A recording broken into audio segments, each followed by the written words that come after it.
इस्लाम और अरबी भाषा का चोली दामन का साथ है। यही वो भाषा है जिसमें कुरान उतरा एवं हुजूर सल्लल्लाहु अलैहि वसल्लम ने इस्लाम के प्रचार और प्रसार के लिए इसे उपयोग किया। अहदीस पैगंबर के कथनों का बड़ा भाग इसी भाषा में सुरक्षित है। इसमें इस्लामी शरीयत के अर्थ व ज्ञात का व्याख्यान किया गया है। इसलिए ये एक वास्तविक है कि अरबी भाषा में दक्षता के बिना सही रूप से इस्लाम को नहीं समझा जा सकता एवं अरबी भाषा से दूरी इस्लाम से दूरी का दूसरा नाम है। वास्तविक इस्लाम को समझने एवं पूर्ण मुस्लिम बनने में अरबी भाषा की अहम भूमिका रही है, जिसको नकारा नहीं जा सकता। अल्लामा इब्न तैमिया का इरशाद है कि अरबी भाषा का संबंध दीन व धर्म से है।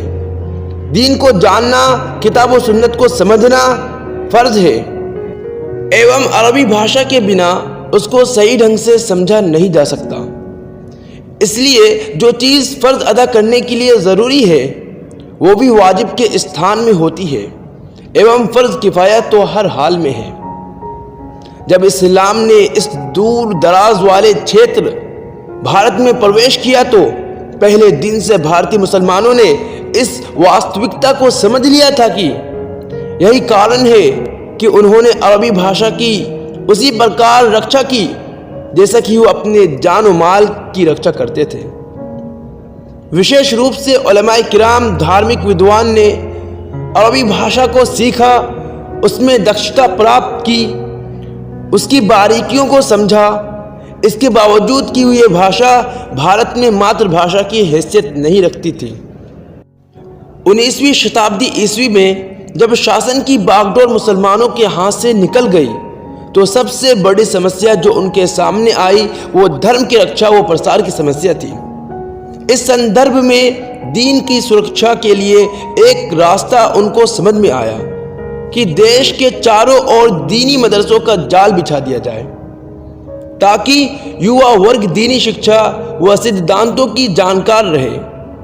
इस संबंध में उलमाए किराम ने बेलोस सेवाएं दी, दीनी व अरबी शिक्षा के महत्व को उजागर किया एवं उसके लिए हर प्रकार का बलिदान दिया एवं बलिदान के लिए सदैव तत्पर रहे।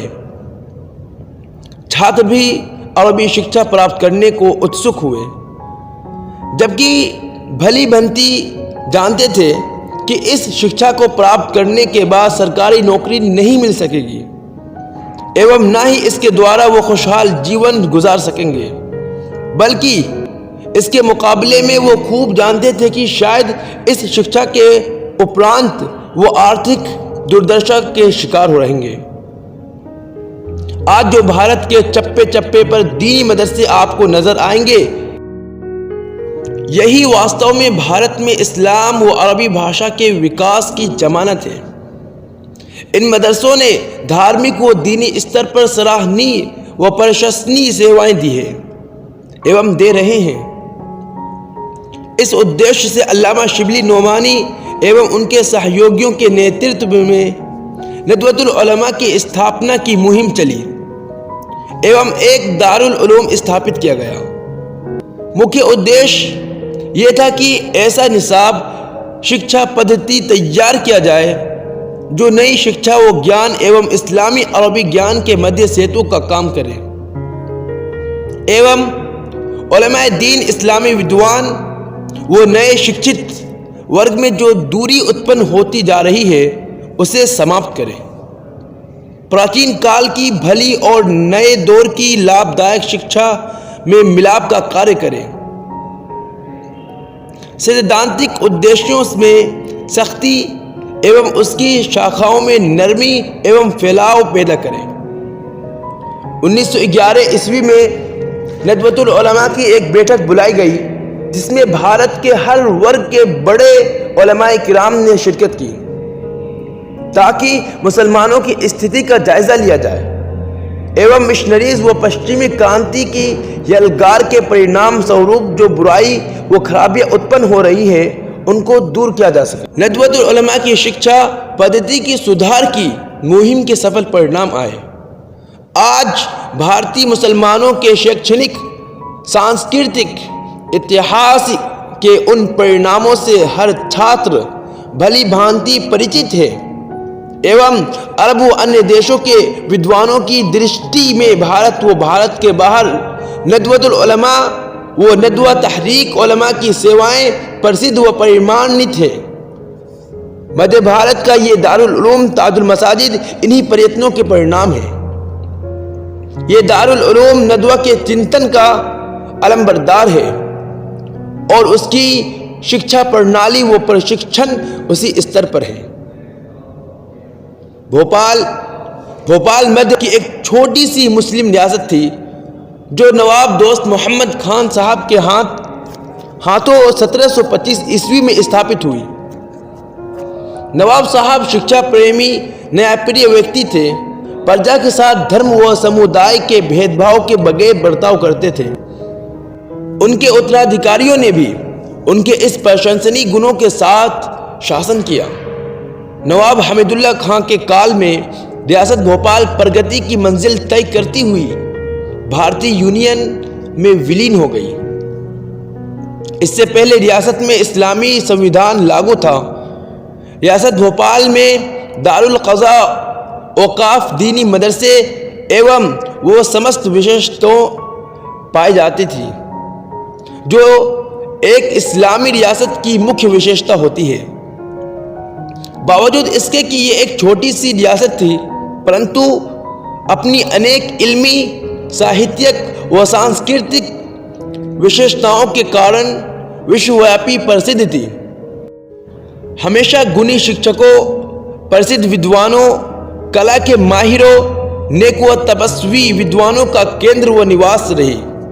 इसका दिल ज्ञान व कर्म का खजाना, उसकी भाषा सभ्यता की प्रतीक, उसकी धरती पाठन पठन का पालना एवं उसकी मस्जिदें नबूवत के ज्ञान को सीखने वालों के लिए शरण स्थली थी। यह रियासत शिक्षा, पाठन पठन एवं लेखन व संकलन का सदैव केंद्र रही। अधिकतर क्षेत्रों से विद्वान व कलाओं के माहिर अपने देश को छोड़कर रियासत भोपाल आते रहे एवं इस धरती को लाभान्वित करते रहे। रियासत का शाहजहानी काल। जिस मस्जिद में दारुल उलूम ताजुल मसाजिद स्थापित है, उस मस्जिद की स्थापक नवाब शाहजहां बेगम थी। उन्होंने 16 नवंबर 1868 ईस्वी में अपनी मृत्यु 16 जून 1901 ईस्वी तक शासन किया। वो एक बुलंद हौसला महिला थी। उनके स्वर्ण काल में भोपाल ने ज्ञान व कला के क्षेत्र में बहुत विकास किया। संविधान बनाने का विभाग स्थापित हुआ, न्यायिक अधिकारों का वितरण हुआ, शांति व जन सुरक्षा से संबंधित कड़े प्रबंध हुए, स्वास्थ्य रक्षा का पर ध्यान दिया गया। उन्होंने शिक्षा की ओर विशेष ध्यान दिया। मदरसा सुलेमानिया को हाई स्कूल तक तरक्की दी। मदरसा जहांगीरिया की स्थापना हुई। लवारिस अनाथ बच्चों के लिए मदरसा बिल्किसिया, पुस्तकों के प्रकाशन के लिए शाहजहानी प्रेस की स्थापना हुई। सिकंदरी काल में मौलवी जमालुद्दीन साहब मदारुल महाम के आगमन एवं सरप्रस्ती ने ईश्वरी व देवी खजानों का दरवाज़ा खोल दिया।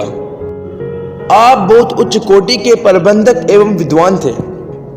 आपके मशवरे से शाहजहां बेगम का द्वितीय विवाह मौलवी सिद्दीक हसन खां से हुआ, जो ज्ञान का सूर्य थे परंतु गुमनामी में रहते थे।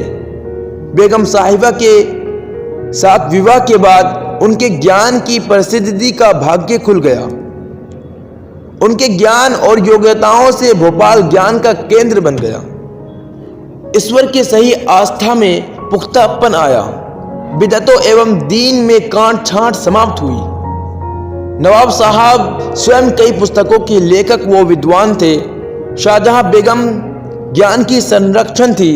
उनके काल में दिल खोलकर खर्च करने का कारण नील उल औतार, फतह उल बयान, तफसीर इब्न कसीर, नज़र उल अबरार, जिला उल ऐन, हुज्जतुल्लाहुल बालिगा एवं फतह उल बारी, शरह सही बुखारी जैसी दुर्लभ पुस्तकें प्रकाशित हुई। ताजुल मसाजिद। ताजुल मसाजिद शाहजहां बेगम की बुलंद इरादों का एक भव्य कारनामा है। बेगम साहिबा ने 28 मुहर्रम 1305 हिजरी मुताबिक 1887 ईस्वी में ताजुल मसाजिद का निर्माण आरंभ किया। बेगम साहिबा के मन में उसे सही अर्थों में मस्जिदों का ताज बनाने का ख्याल था। एक उसकी दीनी पोजीशन का एहतराम इस प्रकार किया गया कि उसके आसपास वक्फिया संपत्तियों का प्रबंध किया। उसका अहाता बहुत बड़ा था। एक और हाफिजों को तैयार करने का मदरसा था, दूसरी ओर उलमा पैदा करने का। शाहजहां बेगम इस मस्जिद को इस्लामी जगत की भव्य मस्जिदों के नक्शे पर बनाना चाहती थी, जो एक ही समय में मस्जिदें अर्थात इबादत के स्थान भी होती थी एवं ज्ञान व कला के केंद्र भी। ये मस्जिद इस्लामी जगत की भव्य मस्जिदों में से एक है। भारत की सबसे बड़ी मस्जिद है। दिल्ली की प्रसिद्ध जामा मस्जिद से मिलती जुलती है, बल्कि उससे 1/3 बड़ी है एवं 3 माला है। मस्जिद का आंगन 325 बाई 325 फीट, मस्जिद की छत 82 बाई 258 फीट, मस्जिद का आंतरिक भाग 72 बाई 206 फीट। मस्जिद में सुतून खंबे 70, खंभों की कतर जमीन पर 2/1 3/2, उत्तरी व दक्षिणी मीनारों की ऊंचाई 228 फीट। बीच की गुम्बद की मस्जिद की छत से ऊंचाई 62, चौकोर कतर 65 बाई 65। पूर्वी मुख्य द्वारा ऊंचाई 47, चौड़ाई 40, गहराई 40, प्रवेश 11। उत्तरी द्वारा ऊंचाई 25, चौड़ाई 25, गहराई 18, प्रवेश 8। दक्षिणी द्वारा ऊंचाई 25, चौड़ाई 25, गहराई 18, प्रवेश 9। मस्जिद के आंतरिक भाग में उत्तरी, दक्षिणी व पूर्वी दलानों के कमरों की संख्या 120 है। सबकी पैमाइश 13 बाई 8 फीट है। मस्जिद के आंगन में मध्य में हौज चबूतरा सहित 58 बाई 58 है।